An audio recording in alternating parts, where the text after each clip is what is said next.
Powered by the Inside the Birds podcast. Now, live from inside the Matt Black Kia Studios. It's Football at 4. Football at 4 is powered by the Inside the Birds podcast. It is brought to you by our friends over at Caesars Atlantic City, with 3 locations to serve you. The ultimate sports destination at Wild Wild West Tropicana Harrah's Resort, Atlantic City. Book your game day experience today at Caesars.com. Adam Caplan from the Inside the Birds podcast is here on a Friday, Adam, where you're facing an 0-7 organization. You should feel positive. I feel no positive vibes this week. It feels like most people kind of feel that Detroit right now is the better football team almost.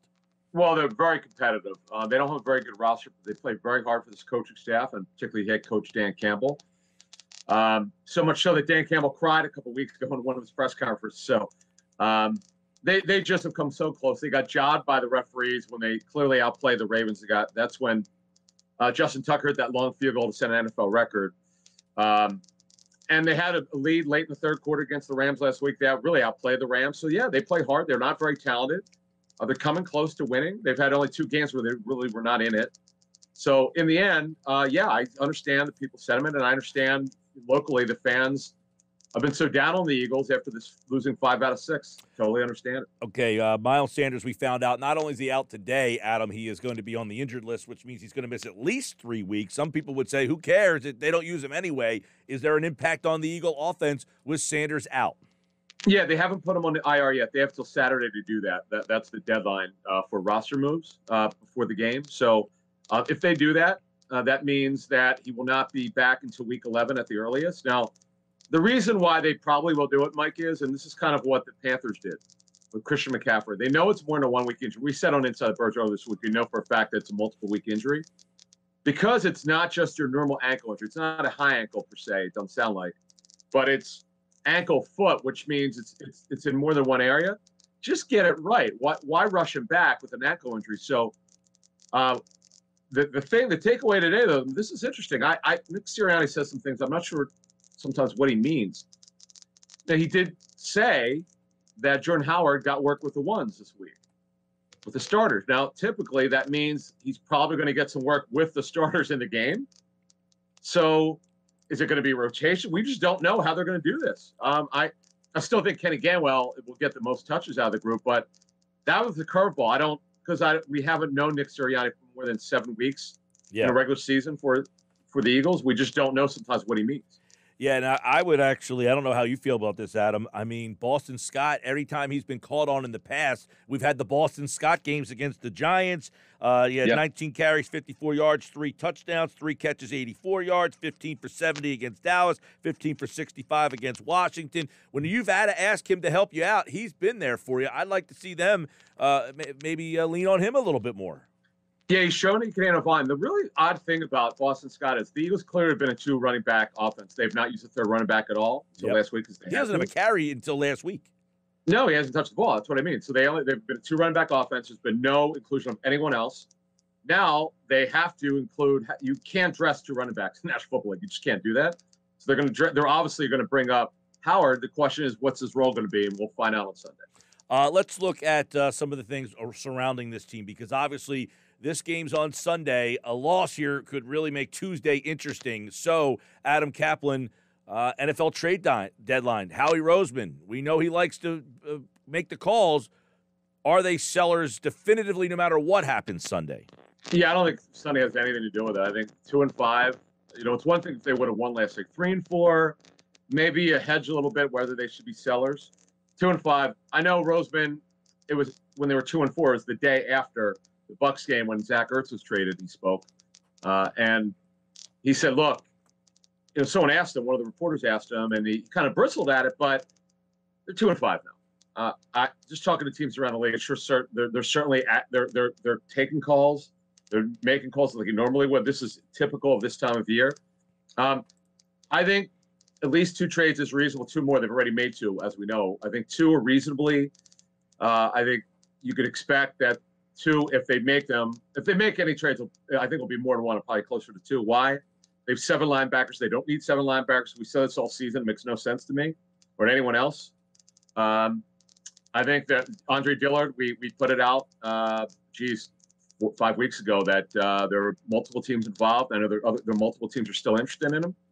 I still don't see the Eagles will trade him unless they get a premium draft pick. That means a third-round pick. If they don't get that, I don't say never say never. I mean, if it's a fourth-round pick, which they think will be a high fourth-round pick, different story. But to me, the Eagles should be smart and wait if they don't get a third-round pick and wait till third week of March when you can trade him again when free agency opens then. Right. So you mentioned Dillard. Is he, other guys, Slay, Fletcher Cox, veteran guys, do you see any chance that those names would be involved? I always answer any chance questions like this. There's a chance the sun will come up tomorrow. So sure, there's a chance. Because there's no way to unless I'm involved in making the call, I can't put percentages on anything. So I answer it like this. Mm-hmm. The team's not going anywhere. They're going to be, hopefully, based on what we think is a 7 or 8 win team. They'll be more competitive, I think, as this coaching staff learns these players. But no one in the right mind thought they were a playoff team this season.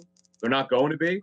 The only question is how much more competitive could they be if they start turning over the roster? That's something Howie Roseman and Andy Weidel, the personnel director, have to ask themselves. If they start cleaning house by Tuesday, let's say they really had a bloodletting. They traded 4 or 5 players. I think that's a little bit crazy. But let's say one of them was one of the veterans you talked about. Are you really helping your coaching staff here? You have to be careful because you don't want to make this thing so bad that you're not competing. And I don't want to say they're tanking it, but you're looking at it and saying, who are we right now, 2-5? Well, you're not a very good football team. You're probably not going anywhere. So guys on 1-year deals, like Ryan Kerrigan, who's got a minor injury, Steven Nelson, someone like that. I'm just talking about guys on 1-year deals that probably won't be back next year. I think you got to look at that. Now, Steven Nelson might be. If they don't move him and they keep him, he's not playing badly, though. That's the thing about Steven Nelson. And it's not like right now they have any idea who their starting corner will be next to Slay next year, who's a young guy. We don't know about McPherson because he really hasn't played much. Yeah, I mean, you bring up Steven Nelson. You look at the Eagles' defense against Jared Goff. This secondary, they don't really have that, a number 1 wide receiver on that side. So is this a week where Jonathan Gannon can put more trust in his corners? He should. I mean, but the thing is, it's not the corners; it's the safeties playing in the next county. Will he? Every once in a while, he'll move both of them up, not just one. He'll move both up, take away the passing lanes in the intermediate area. He didn't really do it this past game very much. What he'd do is he'd drop a safety in every once in a while. It didn't seem to work. So I was told that everything they did in last week's game did not work. So they got to get it going. That was evident. Yeah, they just got to get it going, Mike. They're just not getting the scheme. But you know what? It's 7 weeks. I've always used this term, growing pains of a new coaching staff. You just don't know if they'll ever get it this season. But there's a lot of time left. There are still 10 games left. Yeah, and boy, that schedule is nice the second half. Yeah, because it's interesting you mentioned that because you look at like Arthur Smith. The Eagles whipped Atlanta. They've now won 3 straight. They've kind of settled into their new coach, it seems like, where it feels like Philadelphia still hasn't found their footing with their new coach here. Yeah, you know what? I'm glad you brought that up. People are crushing Sirianni as a play caller and Gannon, the defensive play caller. I get it. Jeff Mosher and I have on Inside the Birds. So Quentin, Michael, Jason, Yvonne on Q&A. I mean, we've all done it because it's what we're told and what we see. It's like, this is what it looks like. It doesn't look very good. But week 1, the Eagles were fantastic. It's the only game this season where they played really well on all 3 phases. And I know it's week 1. Sometimes you can be fooled. But the good thing is we know that they can do it. This coaching staff is capable of doing it. But now the reality sets in when you get deeper into your schedule that you're probably not as good as you looked in week 1. But the question is now, can they get them back to close to week 1? That's something they need to aspire to over the next 10 games. All right, a couple quick things on the game. I want to ask about Hawkinson. He's the best offensive weapon they have. Jamal Williams out of the backfield. That sets up for linebacker issues. So how do the linebackers match up? It doesn't sound good. Actually, DeAndre Swift is their best offensive player. Hawkinson's 1A.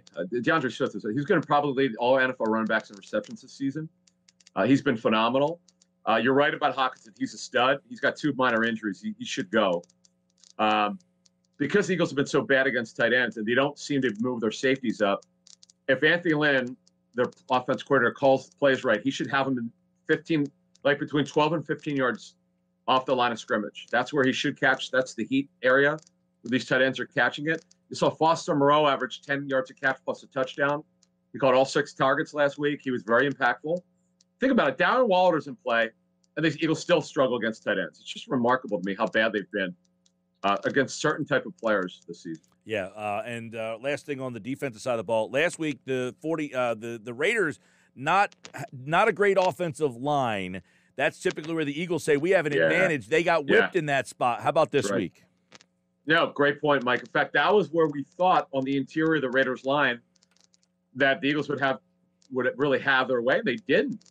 Very little. Well, now part of his car, Derek Carr got rid of the ball quickly. Jared Goff is not that good of a processor compared to Carr. And what you need to do is you need to roll him out to create space. The problem that you have is their receivers aren't very good. They have the lowest explosion pass rate downfield in the National Football League. The worst in the National Football League. They don't really have anyone. Tyrell Williams would have been their number one receiver. Has been out for most of the season with concussion. Quintus Cephas, who they love, broke his collarbone. He probably won't come back this season. It's going to be hard for them. This should be a situation where by the way, the Lions are one of the lowest scoring teams in offense. They should not have a problem slowing this offense down, but hey, I've been fooled so far this season. All right, on offense, Philadelphia, obviously, they want to throw the ball a lot. That's what they do. Their wideouts, the Lions' secondary, is this a week where there is opportunity? There is. The Lions are probably the worst quarterback group in the National Football League.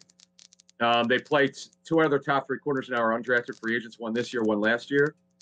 They should have no problem being able to move it, but you got to be careful getting too pass happy. It's funny, if by a very big surprise, Jordan Howard gets like double-digit carries in this game, that means, A, they're probably going to be more balanced, and B, more ball control and not pass happy. Just keep an eye on that on Sunday. All right. Obviously, this is an interesting one, not for playoff positioning or anything like that, but Adam, does it have the feel if they lose that a lot of questions regarding changes could be coming Monday, even maybe at the quarterback position? Even though they might be unfounded, will they start to hear that? Well, if Jalen Hurts is really bad against a really bad secondary, you're going to scratch your head, and the calls for Gardner Minshew will be stronger. Now, the Eagles really steadfastly, just talking to people who would know, they really want to see this out with Jalen Hurts. They want to see him play this season, the full season, all 17 games. They want to get a full evaluation before they make a decision on next season. Now, if we're being honest here, it sure looks like he won't be the starter next year, but they want to take it as far as they can go. If you're Jalen Hurts, Mike, you really want to make it tough on the coaches and the front office to make this decision. Right now, it's not a tough call. He hasn't played well enough to be the quarterback next year, but we've only played 7 games. He's only started, 11 games now? He needs more time. Now, some people would argue second-round picks typically don't get the leeway that a first-round pick gets, and that's totally true. It's universal around the league, but you know what? The team's not going anywhere. Let him play, and they really should do that unless it gets really, really ugly where they feel they need to get him out of the lineup. All right, Adam Caplan and the guys from the Inside the Birds podcast talk a lot more about this Eagles-Lions game. They'll have the pregame show on the YouTube channel, 10 o'clock Sunday morning on the Inside the Birds pregame channel. That's Adam Caplan, Jeff Mosher, Andrew DeCecco. They bring you football at 4 every day right here on the Sports Bash. Thank you, Adam. Thanks, man.